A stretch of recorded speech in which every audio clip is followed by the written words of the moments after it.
It's funny because I actually think there is some way that my own family's migration story, which I write about in this book, loomed really large in my family story of itself and in my upbringing, even though, as I write in the book, I had never been to Greece until 2019, until I was well into adulthood. I didn't speak Greek, and most of my living family members don't and hadn't either.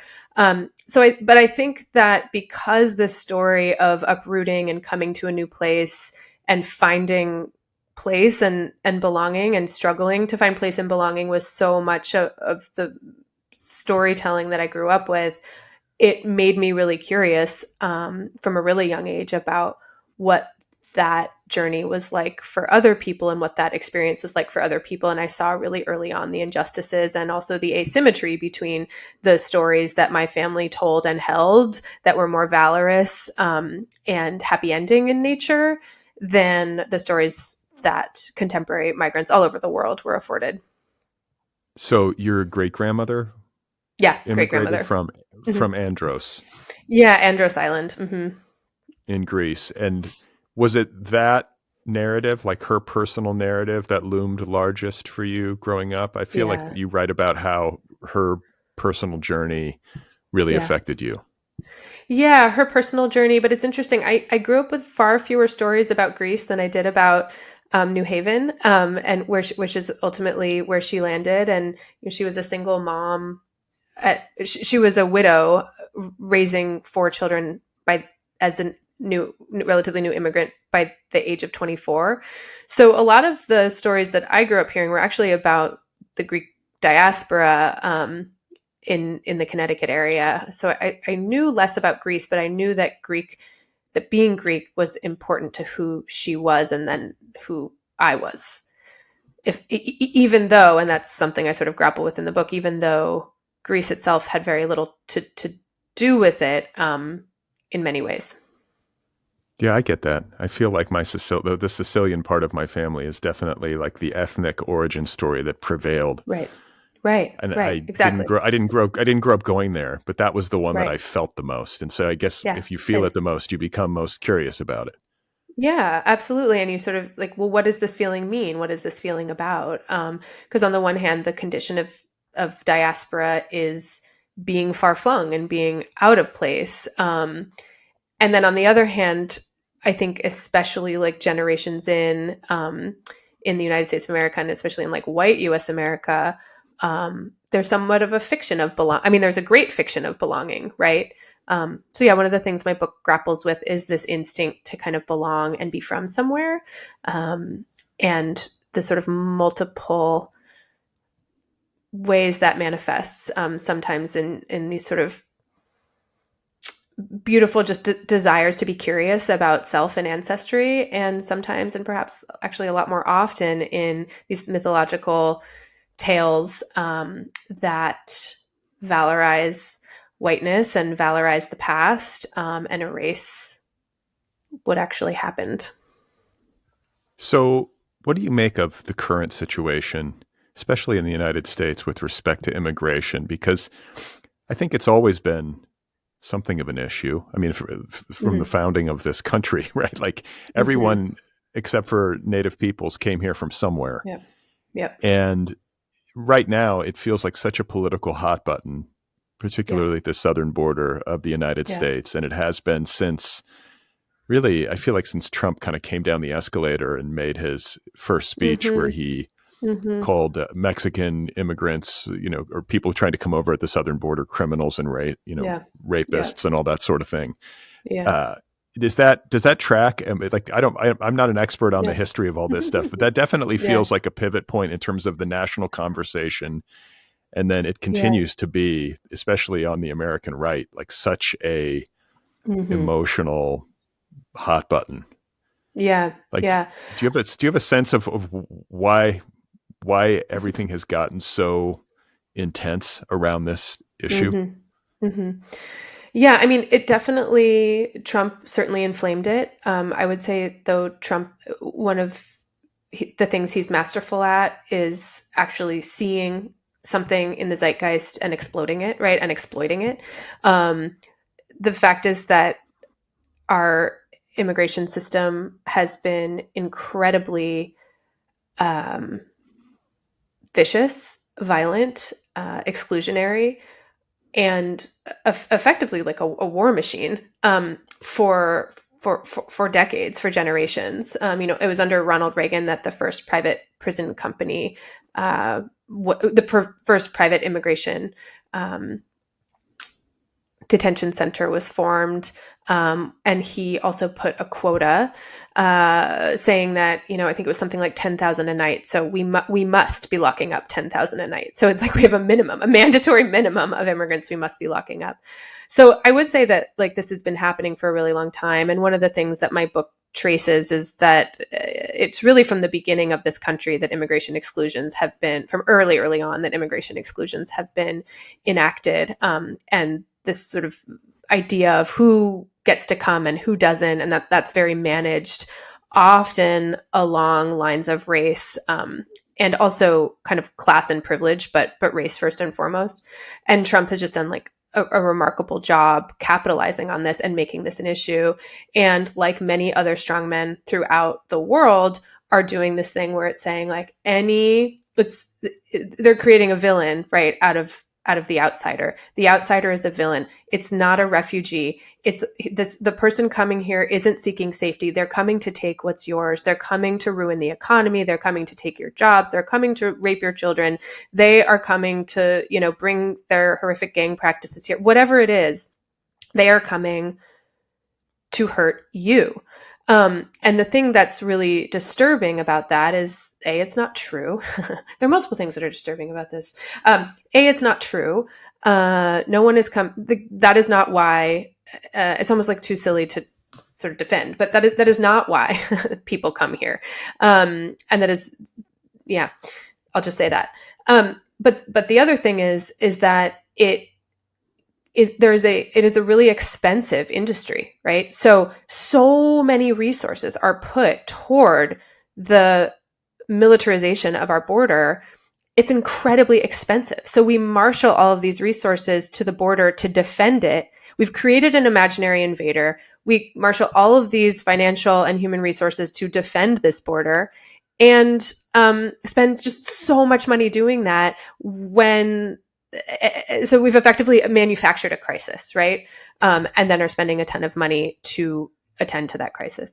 And I think another really disturbing thing, one of the writers I really lean on in this book, and is a academic and theorist who passed away a few years ago, named Svetlana Boym, and she writes a lot about this idea of sort of nostalgia and this notion of this idea of like a mythic past, right?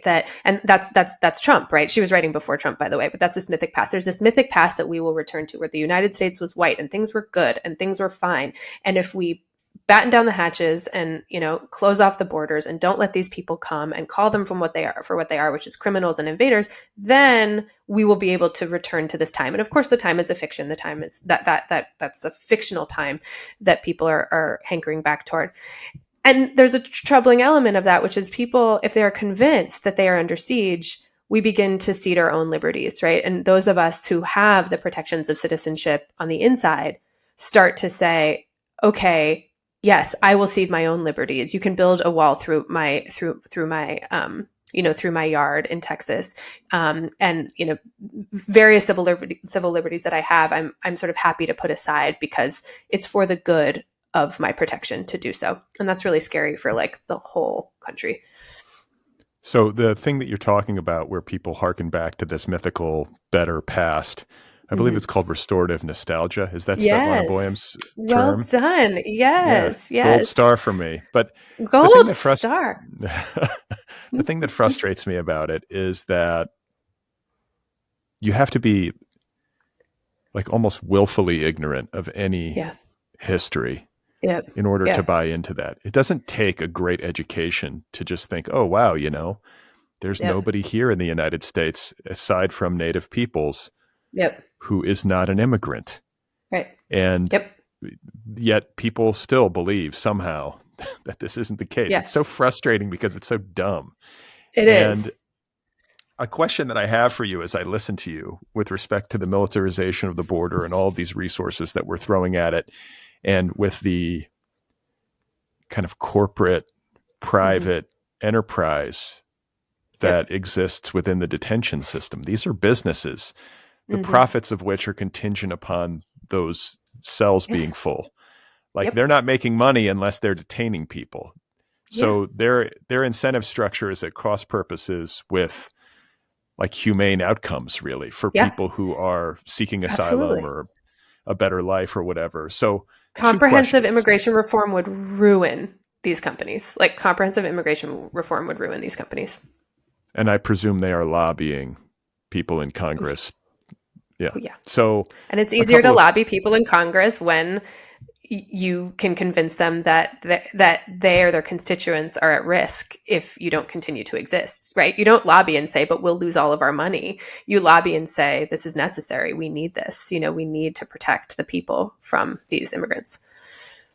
So 2 questions. We'll go one at a time. The first one is, you talk about how people who are trying to cross over at the border are often mischaracterized as criminals, and they're coming to take what's yours and all this stuff. Yep.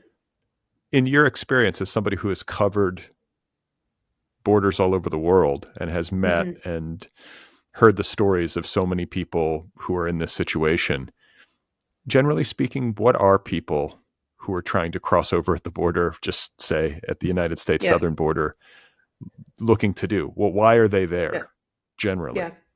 Yeah. I mean, you know, it's funny because one of the things that my book sort of tangles with is not wanting to render any class of people, and certainly not immigrants first and foremost, as any kind of monolith.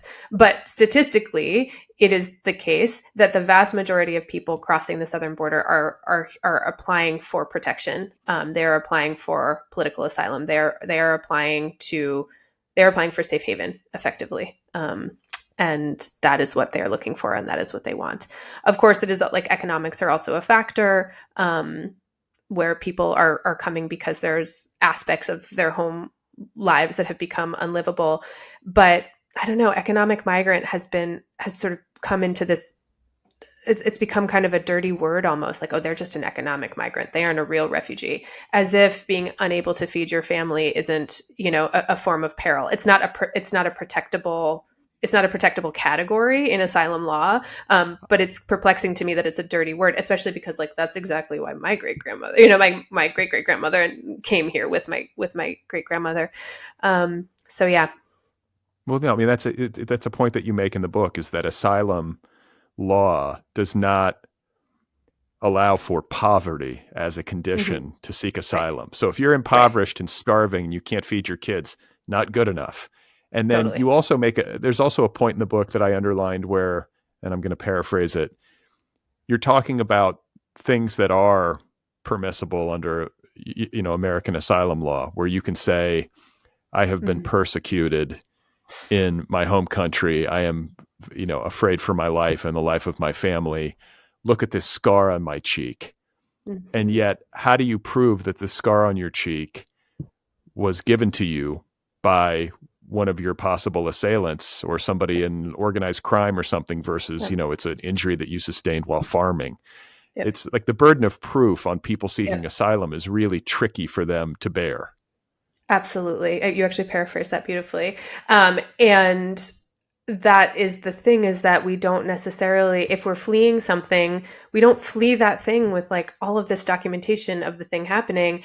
And so many conflicts and so much violence is structural and isn't like provable by design, right? That like the threats, that if you're getting threats from the government, like it's not necessary, there's not like some dossier of it somewhere, right? You kind of have to collect it, which is a high burden of proof when you're trying to save your own life, that you didn't sort of travel with the paperwork you need to prove that you're saving your own life. It's a bit of a loop and a tangle. So to the average person who is not like super deep into the weeds on this stuff and doesn't maybe even read a newspaper on a daily basis, not because they're dumb, but just because they're too busy just trying to survive, which I think describes a lot of people. I think the casual observer might flip on the news one day a week or something and see this footage of thousands of people at the border. And I'm not talking about like the quote unquote caravan footage, which is Right. often, what's the word for it? It's not even accurate. It's not like, Sensationalized. Yeah, yeah. yeah, but like Sensationalized. Yeah. there are legitimately thousands of people gathered Yeah. at certain points along the southern Right. border, and an Right. average person might look at that and be like, this is chaos. Yeah. Like, Yeah. we need to protect our border. We need to have a Yeah. border. We need Yeah. order at the border. Like, Hmm. what do you say to those people? Yeah. I say that the disorder is of our own making.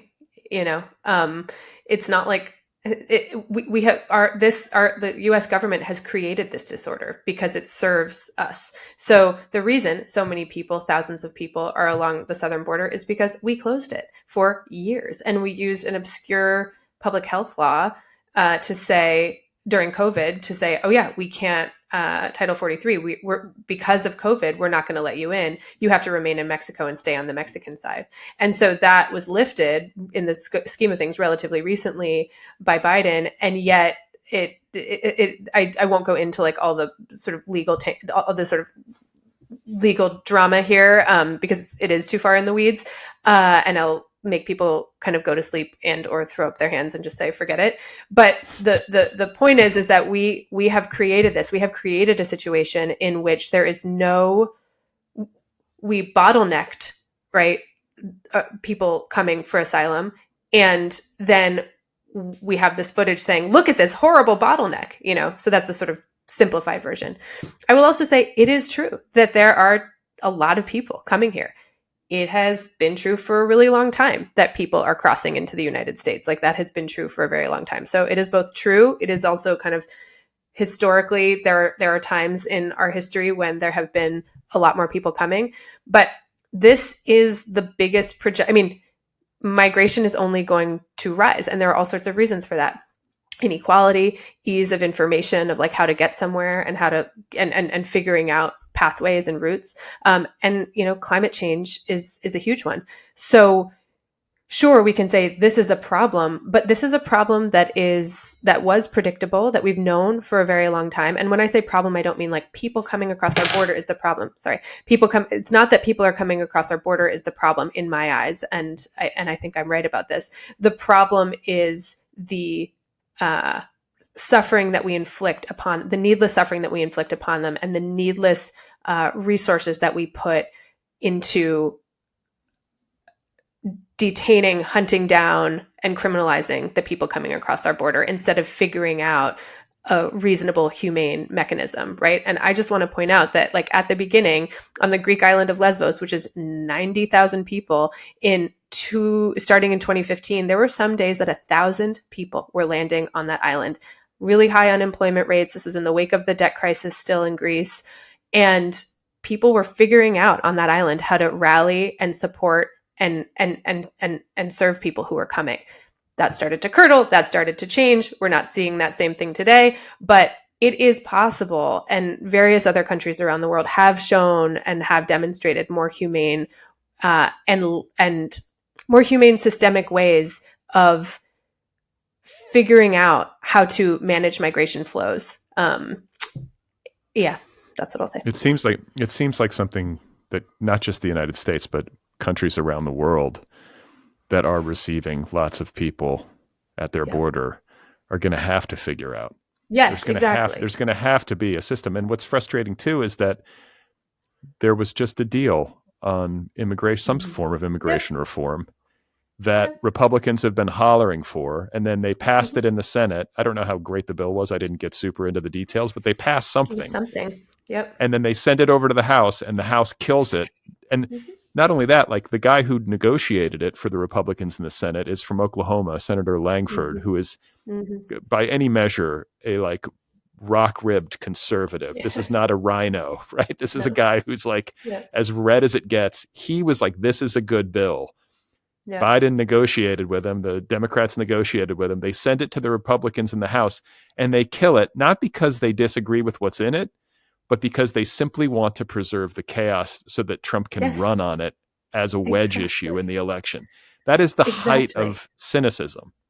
the height of cynicism and exactly what I mean about a manufactured crisis. So there is a way of looking at the footage in the news saying like, oh my gosh, there are all these people running across. And there's a way of looking at that, which is the way I tend to look at it. Like, oh, what have we done to create this set of conditions that is ultimately causing the suffering, first and foremost, of migrating people, but is not good for the United States either, right? And the people living here and the people living in the border zones. The only thing it's doing is supporting cynical politicians to run on this as a platform, and private companies who are making a ton of money, not just on the prisons, but on the phone companies and that people use to call, the systems like this that courts are contracting to have remote court, and all sorts of private companies profiting off of migration. Well, it seems like in a country as divided and polarized as the United States currently is, that we should at least be able to agree on the basic fact that all of us, except for Native peoples, came here from somewhere. Yeah. And I know that there have to be systems to like onboard people, and I get that it's like a huge human crisis to manage, right? I mean, these are lives that you have to find some, like, where are people going to stay? Yeah. How are they going to get health care? Are they going to be able to drive? All these different things like that you have to figure out. But I think we should figure them out. And it doesn't seem like it's impossible to do. It just, there has to be the political will. Yeah, right? I mean, I wrote a piece on public schools recently, and it's kind of like looking into the history and that talk about a flawed system. But like, in a matter of a couple of decades, we went from sort of not really any sort of centralized school systems like universal public education everywhere. Like if we could do that in the mid 1800s, like we can figure, like this is a figure outable thing. And I also, because I just want to be clear, because I think sometimes there's this idea that thinking about immigration is just a matter of morality and humanity. And I think it's easy to sort of be like, bleeding heart liberals, like, okay, just like throw more money at like another social problem. Sure. But like the actual sort of deeply frustrating thing to me, that I need to make sure I pound the pavement a little bit here, and I try to do it as much as I can, is that it's also just take out all of the morality. Financially, this is not a good deal for the United States. We're spending a ton of money that's enriching, these companies that aren't, by the way, like they're big, private contractors are big employers, but they are not such big employers. Mostly that money is going to executives at the top, right? But it's also the case, there have been all of these studies that we could be, for instance, if we got rid of immigration detention, it costs about $140 per day per person to be in immigration detention. There are alternatives to detention that are proven that cost about $25 a day. Similarly, not very left-leaning. It's like getting released and having like a case manager that checks in on you, that you have to go check in with once a week, and make sure you go to your immigration court. That those people are just as likely to get to their immigration. Those people will go to their immigration court like 98% of the time. The studies show, and that's what Belgium does. And there's Greece does not have this model of detention. Greece does not have a great model, but does not detain their immigrants. And I sort of found myself, I mean, this is an aside, but sort of found myself perplexed. Like, my gosh, yeah, this is really horrible, but like, at least they're not in prison, which made me realize sort of how inured I was to the system. But so there are all these alternatives to detention, but there's also research that shows that if we created pathways to citizenship for the roughly 11 million undocumented people here, the GDP of this country would like boom, and it's not like super lefty think tanks that are doing this research. So I don't know, it just seems incredibly frustrating to me that it's, this is both a moral and financial bad thing. And yet we continue to do it. I was going to say, it's also like a moral and financial equation that isn't really that hard to parse. Like it's positive. Yes, exactly. Yeah. Yep. Like there are way more positives than negatives. Yep. And it just seems like the basic human thing to do. Like, what are you going to do? Deport? I mean, I feel like if Trump were to regain power, there would be some effort made to deport millions of people. Like, I feel like that would be coming. Yeah. That would be Certainly chaos. thousands, hundreds. Yeah. It would be chaos. It would be chaos. So, so I know we got to get and it to would be Greece. really bad for business for a lot of conservative people as well. Like I live in California and I've done a fair amount of agricultural reporting, and it's like 67% of people here picking our food are undocumented. What's going to happen when they're not here anymore? That's right. How are you going to get That's your right. That's right. Well, we're going to get to Greece, but I do want to ask a question about the border. And I'm, of course, thinking primarily of the southern border just because it's here at home. Yeah. And conversations that I've had with friends of mine on the left, like the ultra progressive left. Yeah. I have a friend who's like, there should be no borders anywhere. Like, borders are fictions, which they are. You say this in your book. Borders are fictions. The state is a fiction, like the United States. These are things we've kind of agreed upon, but they have no inherent basis in reality. We've created them and then agreed upon them. It's an agreed upon narrative. And same thing with the border. And whenever I have those conversations, I think in theory I'm on board. I'm like, yeah, borders are fictions. Like, yeah, like just open up the world, like in a perfect world, there would be none of these fictional lines dividing us and people could just travel the earth as part of the human family. But when it comes to conventional reality and the way that human beings seem to be, I understand the notion that, well, like, how would that work if you just got rid of borders? Like, where do you fall on that as somebody who's thought about all of this? Like, do you think there should be no borders in the world? Or do you think that borders are like a necessary evil for now in this particular state of human evolution? I do not think that borders are a necessary evil in the state of today's human evolution. I think that, and again, this sort of anecdote of being in Greece and seeing these horrific camp conditions and seeing my own brain do this thing of like, yeah, this is so horrific, but like, it's not as bad as the United States because there we lock people up. It's, they're like, these are prison-like conditions. And I'm like, well, in the United States, it's actually like prison. They can leave sometimes here. Like, I think that we get really stuck in the realities, even if we oppose them, and even as we criticize them, we can get stuck in the realities that exist because it's hard to imagine beyond them. And I guess there is, this is a very US American thing to imagine possibility beyond what is. And so I think the invitation is not to sort of say just, well, how would that work? Because how would that work with all the systems that we have? I think what it requires is like a massive global systems transformation, which honestly, I think is coming whether we like it or not, because I think the thing about climate change is it's going to erode so many places and erode so many it just destroys so many homes that the number of people that are going to be moving and the places that they are going to be able to move is already fundamentally reshaping like the way this world is. So we can get ahead of that and imagine a world where borders, perhaps aren't fully meaningless. Like I've heard multiple arguments of this, that it's like, it's not that you wouldn't have a passport and a nationality and a citizenship. It's that there'd be freedom of motion among them under certain conditions, or, like there are all sorts of ways. It's not just like borders, yes or no. I think it's sort of about reimagining a world in which so many resources are not put toward defending these borders, like at all financial and human costs. I also want to put a plug for a recent book by the journalist John Washington called The Case Against Borders, where he writes much more thoroughly and eloquently about sort of like what that means and what this could look like. Okay. Well, let's talk about Greece, because it figures centrally into your life, your personal history and like life story, and also into your book and the travels that you write about. As you said earlier, you had not been to Greece in your life, despite being of Greek heritage, until you were well into adulthood. I think it was 2019 was your first trip, right? Mm-hmm. Yeah. Mm-hmm. So this was both journalistic and personal, this trip in nature. You wanted to explore your roots a little bit, but you also were thinking of covering the migration crisis through a Greek lens. Yeah.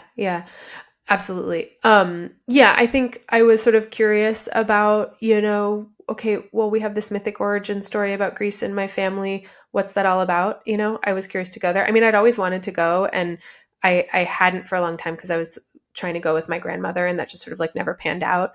But yeah, I went in 2019, and that was also a time, I'd published a book in 2017 about migration from El Salvador, and I'd covered just border politics in the US for so long, and I was feeling pretty bereft and forlorn and overwhelmed, and like I was just circling the same, I was just walking in circles. I was banging my head against the same wall and sort of shouting into the same things into the same void. And so I had a sense of like, all right, it's not that I don't want to cover or write about migration anymore, but maybe I need to look elsewhere in order to see things more clearly or differently. And in fact, that's what ended up happening. The parallels between what's happening in Greece and what's happening in the United States are so remarkable, that it was like a new prism to look through, to understand migration in the US. So it was like that first trip, it was sort of a vacation. It was sort of a report. I mean, I was there for like a month, sort of a reporting trip. And there was some curiosity about my family. I was definitely there in search of information about my family, kind of, but also really suspicious of that project to begin with. And that was interesting to me. Yeah, it's a lovely place to get to go. I mean, yeah, visit. not a bad place to be like, to go for a month. So I want to ask you too about the project of journalism versus the project of working on a book.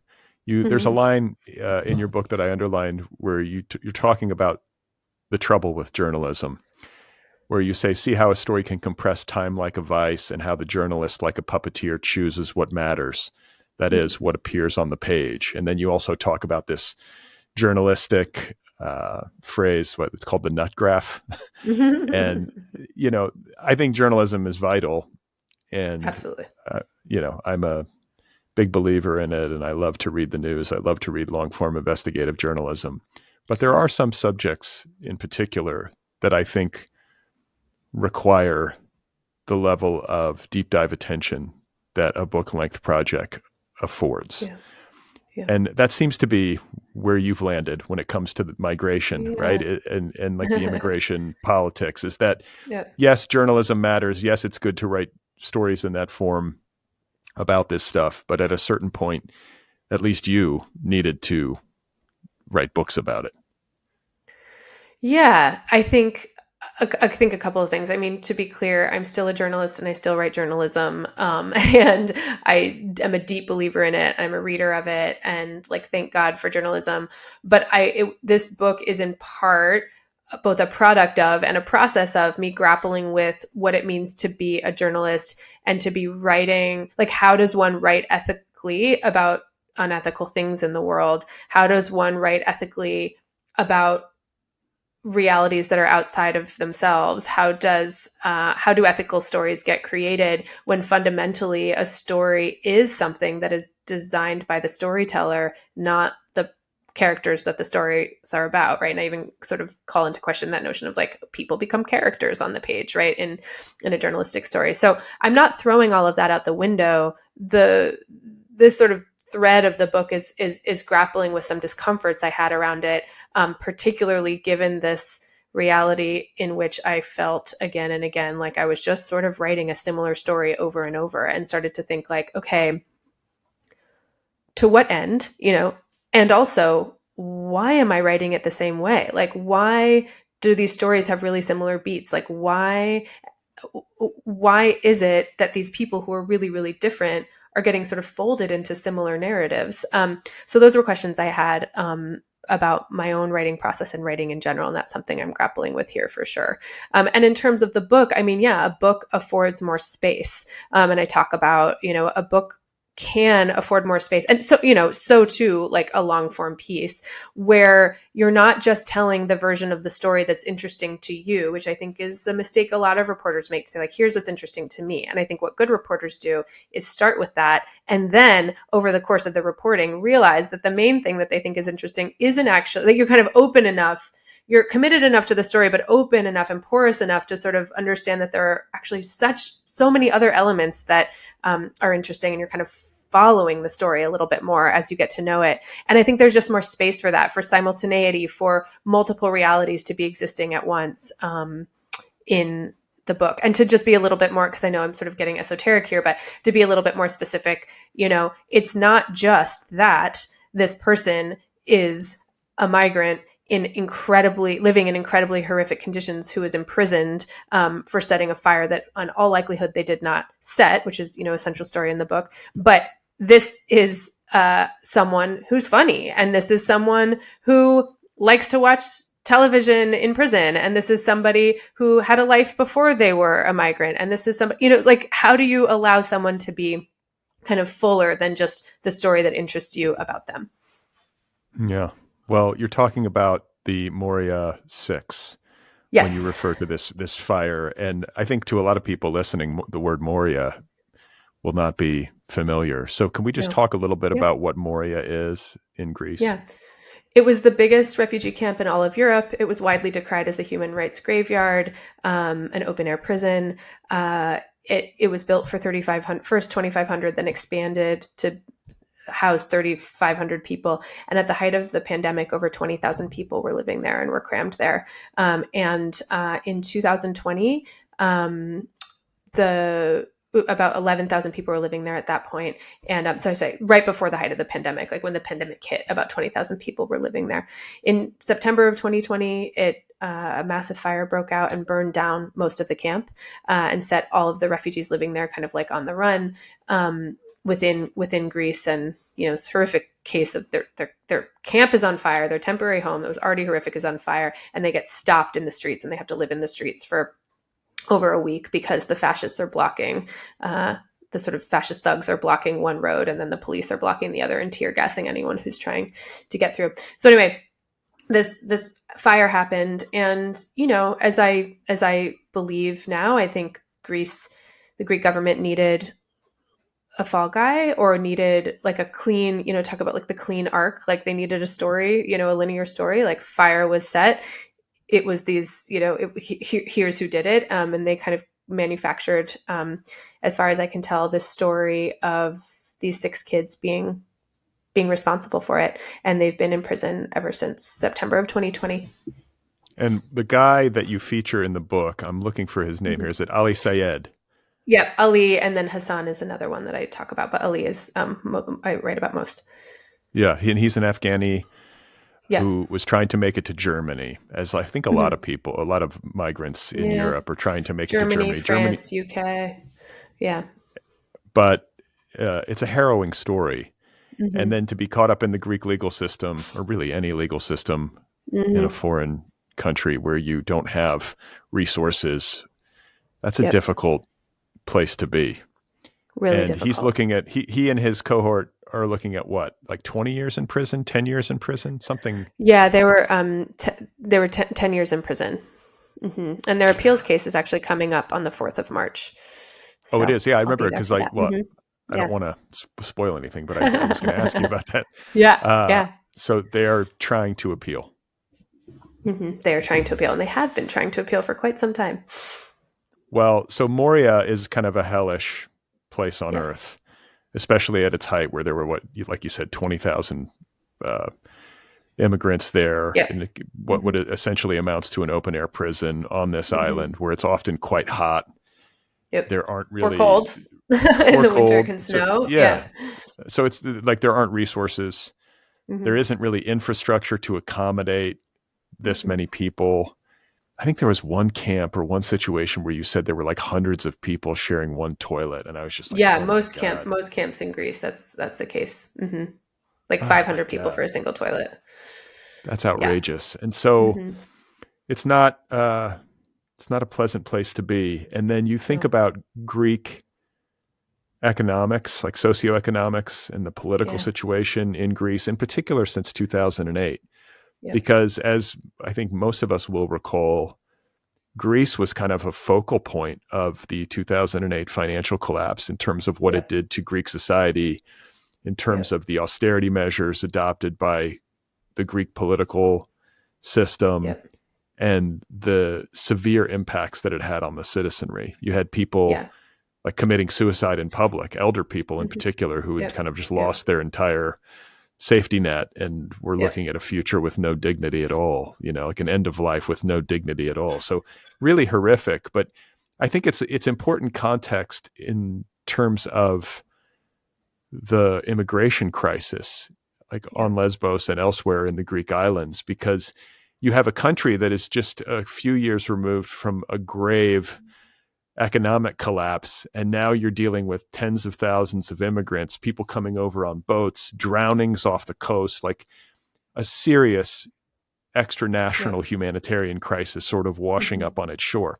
That's a lot for a nation to absorb in a short span of time, I guess is what I'm saying. Like, Yeah, it is. I mean, I think the way I sort of think about it or look at it is, and I think the way many Greeks think about it or look at it is, why are these handful of islands in Greece managing an undue proportion of the care and logistics needed to make sure these refugees have a place to be and live, and move their way through the immigration system that they are by law uh, allowed to navigate, because that is what happened. The Greece has the unfortunate geography of being on the edge of Europe, being relatively close to Turkey. So there's like and these islands in particular. So there's like a pretty well worn migrant pathway from Turkey into Greece. And the rest of Europe has sort of said, "Oh, cool, thank you, Greece." Like they're going to stay in Greece until they move through the asylum system, which is a many-year process. And the central Greek government in Athens has said, yeah, and these 5 hotspot islands are really the place that they're going to spend most of their time. So understandably, these islanders, even ones who are really sympathetic to the refugee plight and circumstances, are sort of saying, sure, but why are there 10,000 on our island of 90,000? And what the hell is Germany doing? Germany is in certain ways, Germany has taken a lot of refugees, but Germany picks and chooses who and when, right? And Germany has a lot more resources than Greece does, and there is no love lost between Greeks and Germans and other Northern European countries, because there's this very real. I mean, it's a perception and it's real that the debt crisis wasn't just manufactured by the Greek government. It was in fact imposed upon the Greek government by the banks and politicians of Northern Europe. Greece became somewhat of a fall guy and kind of like the last domino in the financial crisis, and that the effects are still being felt. yeah, I mean, there's like a poetic symmetry that I think you're aware of in the book between the United States and Greece in terms of Mm-hmm. how it occupies the popular imagination around the Yeah. world with Yeah. respect to uh, democratic values and like Yeah. the origin stories of democracy. I think the United States as a beacon of freedom and Yeah. prosperity and democracy, that's part of the brand, or at least it has been. Yes. And Yes. then Yes. Greece, I think, that would they're like the OG Yeah. symbol of democracy. And so Right. for you to be working this beat in the States and also working it, in other ways, like in your teaching Yeah. work and stuff like that, Mm-hmm. but also to be a Greek person of Greek heritage, going back Yeah. to Greece to explore her Yeah. heritage and also to explore this issue, Mm-hmm. like those parallels are Yeah. interesting. And I think when you take that into consideration, and then you also take into consideration the context in recent history of what was going on in Greece, and when you have, as you're saying, this imposed austerity coming not only from Greek politicians, but from the wider European community, Yeah. it is fertile ground for ultra nationalists Yep. like the Golden Dawn Party Mm-hmm. in Greece, which I Yep. remember reading about in horror, not just because their politics are important to me and scary and hateful, but also because I Mm-hmm. could see very direct parallels between what was happening there and Totally. what has been happening here at home. So Yep. financial austerity and economic collapse, that tends to be what foments fascist, Yes. ultranationalist, anti-immigrant environments, Yep. right? Yep. Absolutely. Yes. And so, Because smart politicians know that they can weave a story of who's to blame for that.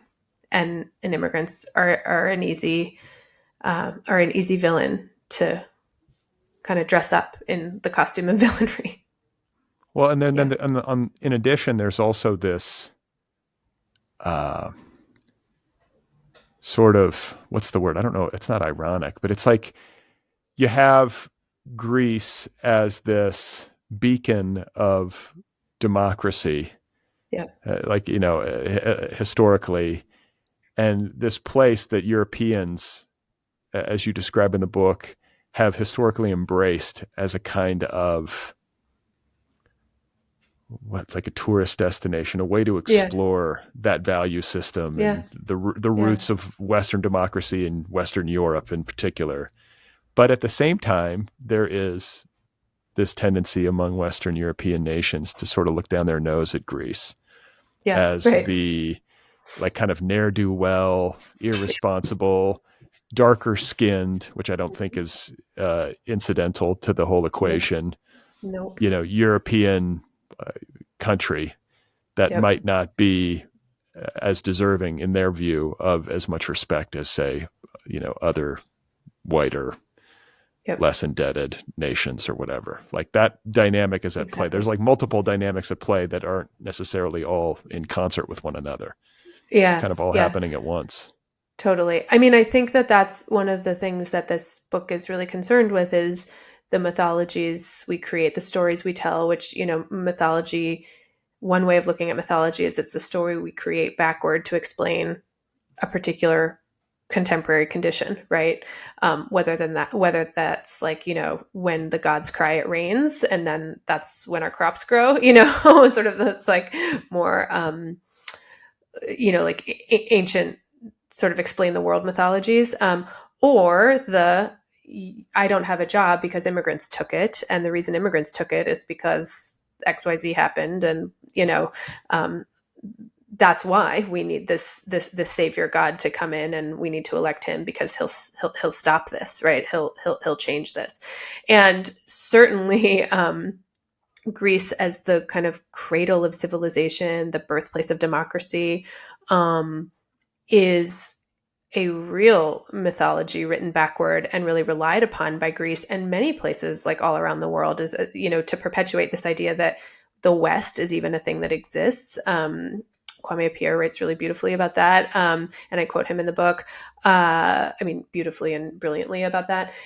So like, this notion of ancient Greece props up the idea of the West. It props up this idea of white supremacy. And the fact is, like, it was a really long time ago, and there is no continuity between the Hellenistic ancient Greece of like the way the Parthenon is designed and talked about today, and like contemporary Greece, right? Like there is no historic continuity. There was the Byzantine Empire happened between then, now, like between then and now. So it's utilized, it's this instrument, the Hellenistic past is an instrument to help tell a story of exclusion. And white supremacists love ancient Greece. White supremacists love ancient Greece. Hitler loved ancient Greece, because it's the story of valor and valiance, and again this more perfect time in the past, where the white people kind of knew what was right and were ruling it all. And of course that's complete fiction. Well, I mean, speaking of complete fiction, there's passages in the book where you describe these statues from antiquity, Yeah. from Greek Yeah. antiquity, which are traditionally what color? Like, In our minds, pure they're white, ivory. They're white. pure white, totally. And that the Renaissance, when the Renaissance kind of artists kind of rediscovered this classical history, they're like, oh, this is beautiful, bare form, and bare materials, and like this, this more perfect time. And in fact, they were painted voraciously. They were painted in all sorts of colors, and it's almost, to myself included, it's sort of, you see them and you're like, what do you mean? Like there's some amazing reconstructions you can see online. And Margaret Talbot, the New Yorker writer, wrote a beautiful piece on this, and it's sort of like unnerving because you're like, no, that's just supposed to be like a marble man. Like that's not supposed to be a guy with like diamond leggings of blue and purple. What? Yeah. And so it's happening. I am currently wearing diamond leggings of blue and purple. You can't see them. And but. Like, I am so pleased for you. No shade to the diamond leggings. It's just, what are they doing on the ancient statue? Yeah. I gotta say, that was news to me. Like yeah, I it's missed. Interesting, right? I think of Greek antiquity and the statues of Greek antiquity. I'm seeing white statues in my mind. But back in the day when they were created, they were painted. And probably the skin color was not white. in most No, cases, I would no. imagine, so The writer Nell that's, if Irvin Painter talks about there was no whiteness. There was no even concept of whiteness in the ancient world. And in fact, it was a crossroads with people from living all over the world. There were Ethiopians there. There were people from what we would now consider, people who were from what is now Ethiopia. There were people from Egypt. There were people like all over the place, right? There was class but there wasn't a notion of race. so it's just so frustrating that these, like, we call it restorative nostalgia. So the restorative nostalgics, they love to harken back to these mythical, perfect eras when things were better and there was order and there was racial purity, which is either explicitly or implicitly stated, right, in their particular communications. But they don't see themselves as myth makers. That's what's so crazy to me. They don't see this as a myth, like a mythology that they're creating whole cloth. They believe that their project is all about the truth, and the truth has that's been. That's what Svetlana Boym says. They believe their project is about truth, and that's what's really troubling, because when someone believes something to be really true, that is what animates them, and that is what motivates them, and they feel that they are seeing the world clearly, and the rest of us are not. But it's so easily disprovable.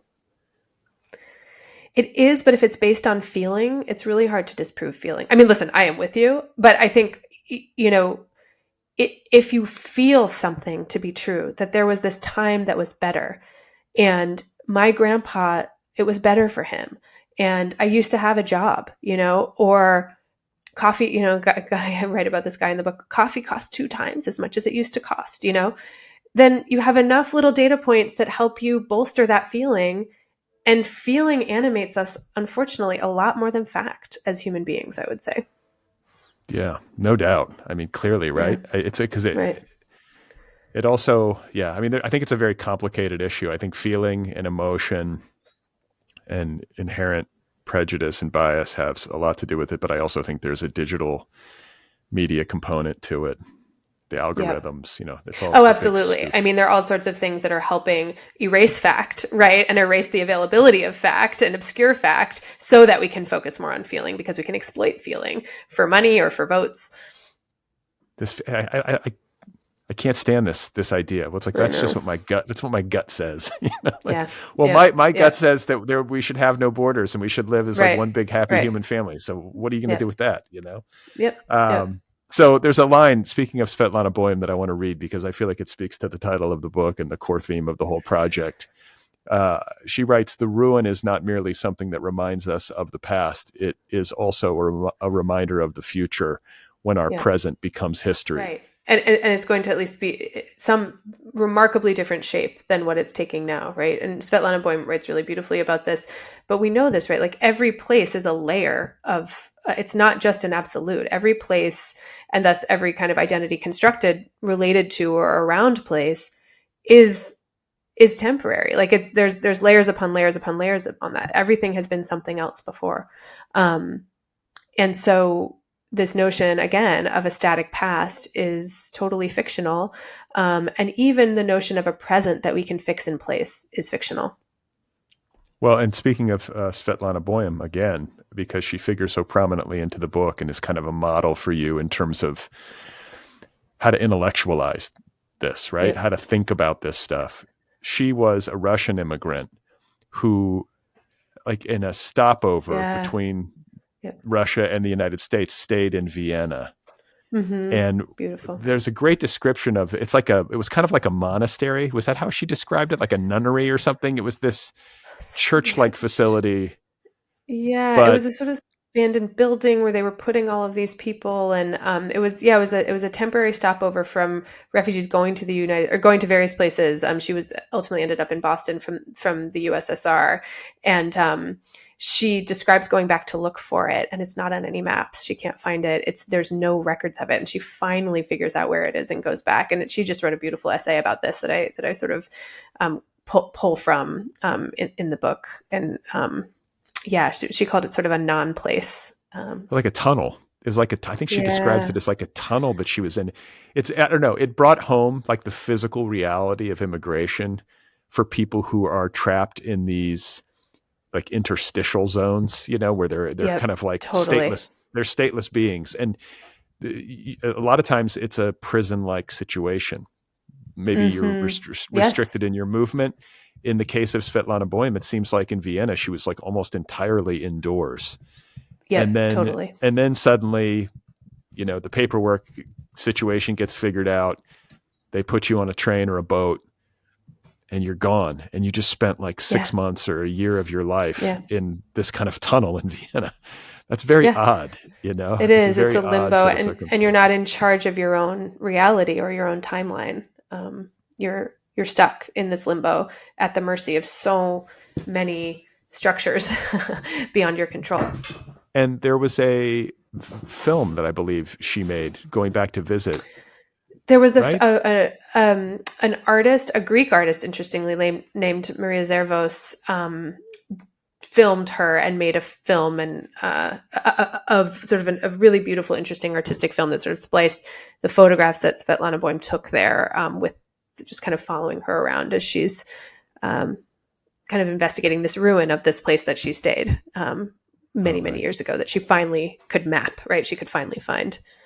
Where is it's like a museum kind of thing you see at a museum, or is it online? Tell me Exactly. what. Yeah, which I just sort of was so shocked to find it, because I'd been reading so much about Boyman when I went back to Greece in 2021, when you could finally go back after the pandemic. There it was. There was this exhibit about Svetlana Boym. It was a synchronicity. Wow. So we've talked about Greece, and I think readers can go and explore the rest of it. We've touched upon COVID, and it was certainly a complicating factor. Like, there's a lot more to explore where that is concerned with respect to immigration. Obviously, COVID affected everybody in a multitude of ways. But there are spots in the book where you diverge from the Greek narrative. You go up to Norway near the border with Russia. You also write about forests and the way that trees can teach us about how to coexist, which I quite liked. That was like the hippie, sidebar in the book, or one of them. And, when it comes to borders, there's a way that you describe yourself with respect to borders. I think it happens in multiple places, but I'm thinking of it in particular where you're in Norway, kind of looking at this fence, like you're looking into Russia, standing on the Norwegian side of the line. And you say, quote, "The urge to stand at the border and look at it for a while." This is something you notice about yourself. Whenever you get near a border, you just sort of want to watch it. What is that? Yeah, I mean, I think it comes from it's this bizarre paradox of the border, that it's this total fiction. It's a total made up thing. Like, it looks exactly the same on this side than it does on that side. Or it looks remarkably different, but it only because you're allowed to build on that side, or you're not allowed to build on this side because it's a different country. But the paradox of a border is that it is a line of very real consequence, and yet it is completely made up. And so I think there's this instinct to sort of be at it, because that paradox is so confounding. Yeah, you just like you described wanting to just put one foot over the line. I think that's very Yeah, human. If I'm yeah, if I'm at totally. if I'm at a border, I sort of want to cross Yeah, it, like even just to yeah, jump over and say I was in Russia. totally. but it's meaningless. It's ultimately just this. Yeah, it's so bizarre. And Yeah, I don't think yeah. most of us spend much time standing at a border. I like the only Yeah, I thing, have done a fair amount of that. right? But I'm thinking the more common experience, I think for Americans anyway, is to be driving on a road trip and to cross a state line. Yeah, right. And there is kind of a similar vibe where you're like, oh, well, now I'm in Utah, Right. like maybe Right. you Oh, jump welcome out to of the Utah. car, Yeah. yeah, take a selfie Yeah. with the sign, but Right. Right. they're Well, it's odd, funny these though, because spaces. the border, we do end up staring at the border, and you pointed this out earlier, which is that we end up staring at it on television when it's like, look at the border, look at the border, look at the border, right? But again, we're guided where to look and how to see it. Yeah, It's we're very only shown. mediated staring. Yeah. Mm-hmm. And also we're shown a very small sliver of Yep. the reality down there. So Yep. speaking of which, there is also a section of the book where you're talking about overland migration from South America to the United States and the incredibly arduous path that so many people, not just South Americans, but that's like a pipeline, right? People come from Pakistan, people come from all over the world, and then wind up trying to move overland through South and Central America and up into Mexico before crossing over into the United States. And I can't let you go without talking about the Darien Gap because Yeah. it's so haunting to me. The story of this Indian woman. I think she's from India Uh-huh. originally, Yeah. Yeah. who has become a sort of myth Yeah. among migrants passing through this section of, I believe it's in Colombia. Is that right? Yeah. Like Between Colombia and Panama. like the mountainous jungles between Yeah. Colombia and Panama that are incredibly difficult to traverse. Terrain. Yes. Yeah.